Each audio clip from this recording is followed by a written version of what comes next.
एक और अहम खबर आपको बता दें, पश्चिमी देशों से यूक्रेन ने मांगे 60 मल्टीपल रॉकेट लॉन्चर।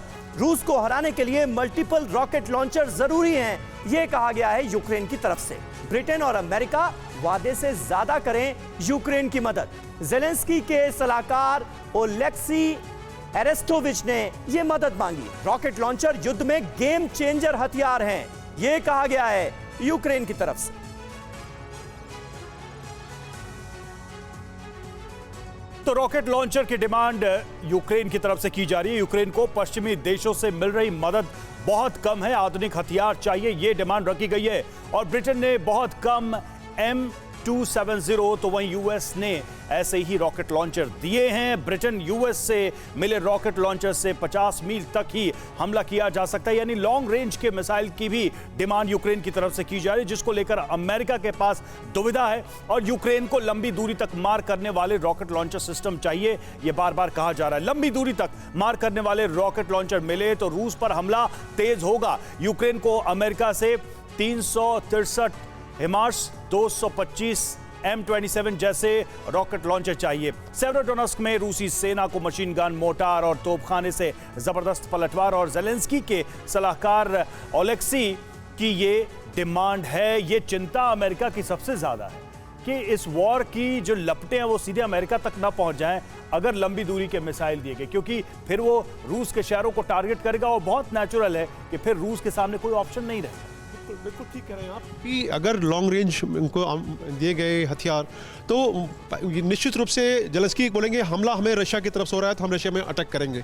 और किसी भी दशा में अमेरिका नहीं चाहता कि रशिया के जो विद इन उनके आईबी के अंदर जो उनके स्थान है, रशियन स्थान है, उसमें किसी प्रकार का हमला नहीं होना चाहिए, वरना ये युद्ध जो है वो दूसरे डायमेंशन में चला जाएगा और ये विश्व युद्ध की तरफ बढ़ जाएगा, जो कि रशिया और जो नाटो कंट्रीज और अमेरिका दोनों नहीं चाहते, क्योंकि अभी इकोनॉमिकली इतना उनको अभी डैमेज हो रहा है और भुखमरी की हम बात अभी कर ही रहे हैं। तो ऐसी दशा में अगर हम और इनको लंबी दूरी के हथियार देंगे तो निश्चित रूप से उनका प्रयोग रशिया के अंदरूनी टारगेट्स के लिए किया जाएगा, जो कि एक नया रास्ता। बिल्कुल, और इसलिए कहा जा रहा है कि हर तरफ से ये कोशिशें बहुत जरूरी हैं कि आने वाले वक्त में ये युद्ध और ज्यादा विध्वंसक ना हो जाए। वहीं जेलेंस्की ने डोनबास को लेकर इस बीच एक बड़ा दावा कर दिया है। वो दावा क्या है, ये देखिए। यूक्रेनी सेना डोनबास को कभी नहीं छोड़ सकती, ये कह रहे हैं जेलेंस्की। सेवेरोडोनेस्क में भयंकर सड़क लड़ाई जारी है, यानी इस वक्त मैदाने जंग पर भीषण जंग छिड़ी हुई है।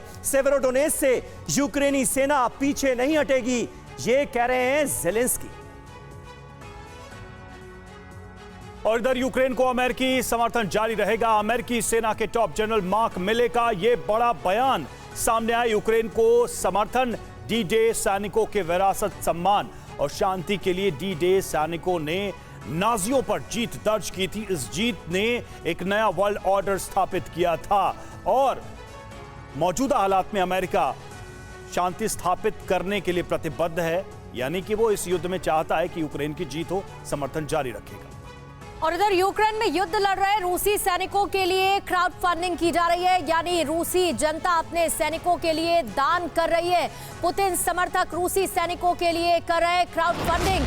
क्राउड फंडिंग से रूसी सैनिकों को आधुनिक हथियार भेजे जाएंगे। पश्चिमी देशों की मदद से यूक्रेनी सेना से पिछड़ रही है रूसी सेना। ये जो बात है सर, क्या ये सिर्फ एक तरह की एक्चुअल में ऐसा हो रहा होगा, क्राउड फंडिंग की जा रही है ताकि आधुनिक हथियार रूसी सेना को भेजे जा सके? वाकई में रूस के पास खुद अपनी सेना को भेजने के लिए हथियार नहीं और क्राउड फंडिंग तक की जरूरत आन पड़ी है? नहीं, ये तो एक प्रोपेगेंडा टाइप ऑफ इशू रहता है, बिकॉज यूएस के रशिया के पास और उनकी जो इंडस्ट्री है, उसकी डिफेंस इंडस्ट्री, उसके बारे में मुझे जानकारी है, वो बहुत यूज है, उसका टर्नओवर भी बहुत फास्ट है। और अगर इस लड़ाई में आपने देखा होगा 10 से 15% तक ही डैमेज हुआ है उसके और उसका वेस्टेज हुआ है एमुनिशन का और उनके हथियारों का, तो उनके पास अभी भी इतने हथियार हैं कि वो लड़ाई को और भी जारी रख सकते हैं। और दूसरा मैं एक चीज़ पे कमेंट करना चाहूँगा, अगर आप एक देश के ऊपर वार करते, उस देश को डिस्ट्रॉय करते हैं, क्या उस देश का हक नहीं है कि वो आपके देश के अंदर भी उसको मिसाइल अपना डाले? तो ये यूएस का डबल स्टैंडर्ड क्यों है कि उसको लॉन्ग रेंज वेपन नहीं देने चाहिए? जब आप उसको हथियार दे रहे हो तो उसमें लॉन्ग रेंज भी दीजिए, सो दैट यूक्रेन एक बिल्कुल, लेकिन उसको इम्पैक्ट कर सके रशिया के वही ऊपर। डर यूएस को है कि कहीं कहीं इस युद्ध की सीधे आंच जो है यूएस तक ना पहुंच जाए। यानी वो लड़वाना चाहते हैं लेकिन लड़ना नहीं चाहते हैं सीधे तौर पर।